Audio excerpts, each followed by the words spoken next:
kwa sababu mimi mamangu alihangaika mwaka 1995 akifuatilia ile nyumba mpaka mamangu mauti ukamjia, na pia mama aliacha usia, msifuatilie ile nyumba mtakuja kufa. Lakini jinsi tunaponyanyasika katika nyumba za kupanga, ukiingia siku 2 unaambiwa uhame, ukichelewesha kwa siku 2 uhame, unajua bei ya tofali, unajua bei ya nyumba. Nikawaza sana, nikasema siwezi nikakaa nikateseka. Ikabidi tu nimwite baba yangu yuko Morogoro, mzee Saidi Porindani, nikamuomba. Akanambia, Shani, mimi sina nauli. Niliingia kwenye sehemu nyingi za mikopo, sehemu kila aina nilikopa. Huku nilikuwa nauguza mtoto wangu wa miaka 23.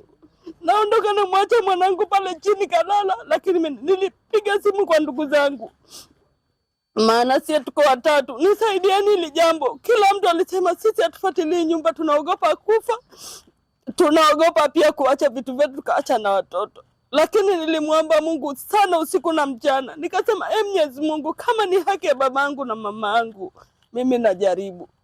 Baba kanambia sina nauli. Nikamwambia, baba, mimi nakopa na kutumia nauli. Tunaomba hizo nyaraka, wewe ndio ulikuwa msimamizi wa mirathi kwa mama yetu na baba yetu. Baba kweli hakusita, akaja. Tukapanga, tukaangalia zile nyaraka, tulianza sehemu mbalimbali kuhangaika. Lakini tulivyokuja kutuma maombi hapa kwa mkuu, tulivyoleta barua, kweli alitupokea mheshimiwa na jobu lake lote. Tukapeleka kesi zile, mwisho tumefanikiwa. Tulikuwa tunapita ile nyumba kama watu baki, lakini sisi ndo tulikuwa wamiliki ile nyumba, tunaogopa. Leo tupo katika ile nyumba tumila. Tunamshukuru mkuu ile zingine na jobu lake lote, ametusaidia. Mimi sijawahi kuona katika maisha mama wangu amehangaika mpaka nimepoteza.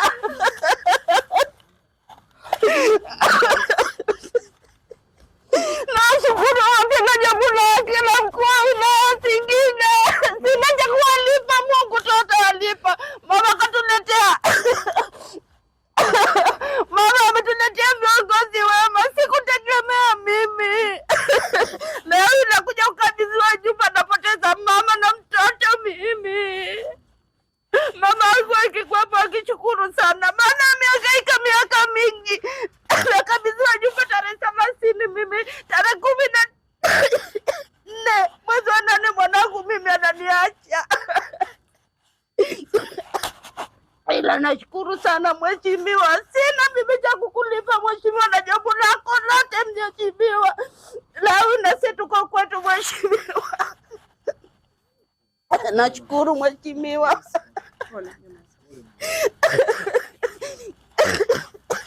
Mimi ni muhanga wa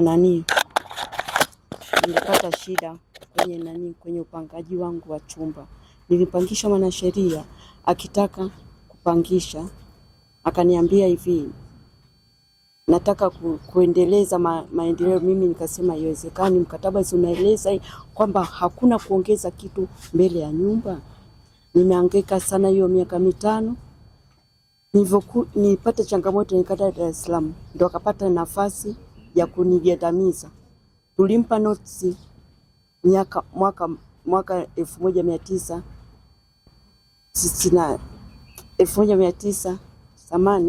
1918 kwamba ahame, lakini hakuhama. Wenzake wote wamehama, lakini yeye hakuhama. Basi nikaambiwa hivi kwamba wenzake huyu hataki kuhama, eti nimlipe gharama za alivyoongeza kile kibanda. Akaniambia 3,600,000. Tukasema ni nini alichoongeza? Kwani umeruhusiwa na nani? Ikabidi nije kwa mkuu wa wilaya na jopo lake, nikaandika barua. Walinisaidia sana.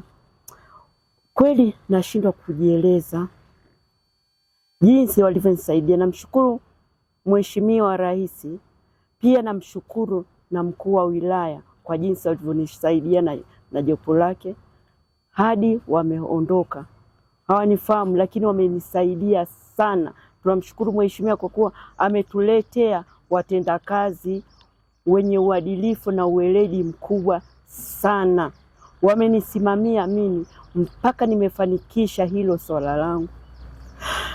Nilikuwa na kwani nashindwa mimi na matatizo, nashindwa kujieleza. Walinisaidia. Kwa hiyo baba mkuu wa wilaya na jopo lako, Mungu awabariki sana. Naitwa Abdul Hakim Ali Majid, naishi Sabasaba, kata ya Utemini, manispaa ya Singida. Nawashukuru sana. Baada ya kupata mwaliko huu, nataka nielezee kifupi mambo yaliyonikumba. Mimi nilikuwa na tatizo la muda mrefu na mtu ambaye alikuwa amevamia eneo langu.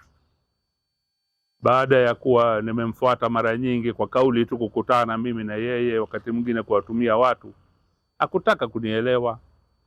Basi swala hili likawa limechukua, hili swala ni la muda mrefu sana, zaidi ya miaka 20. Lakini nashukuru Mheshimiwa mkuu wa mkoa aliyeondoka, Mheshimiwa Serukamba, na kamati yake ya ulinzi na usalama ya mkoa wakati huo, baada ya kunisikiliza kero langu, walikwenda wakaangalia ile eneo, wakatuma ujumbe wake wakaangalia, nikatoa vielelezo vyangu. Walivyoona, wakaona ni kwamba nasumbuliwa, nina haki kabisa na pale mahala. Basi zikapita amri pale, pakavunjwa yale mabanda, lakini likawa liko kontena moja pale. Yule bwana aliyevamia akakataa kuliondoa. Basi nimehangaika naye muda mrefu sana, na mwisho yote akanipeleka mpaka Mahakama Kuu Dodoma, nikashinda kesi, tukarudi hapa, bado hataki kuliondoa. Basi imefikia kipindi, baada ya kusikia hapa mheshimiwa mkuu wetu wa wilaya anasikiliza kero za wananchi, nikaona acha nije mimi nikafikisha kero yangu hapa kwa mheshimiwa mkuu wa wilaya na vielelezo vyangu.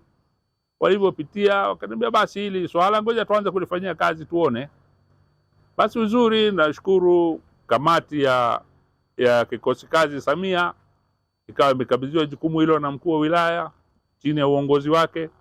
Wamefuatilia, ikabidi yule bwana aitwe hapa, akaelezwa kweli juu ya hivyo bado alileta usumbufu.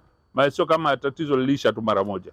Ametusumbua mara nyingi, nenda rudi, haeleweki. Lakini mpaka mwisho yote yeye mwenyewe akaona kweli hana haki, hana njia ila aondoke pale. Aliondoa hilo kontena. Kweli nikafanya mimi gharama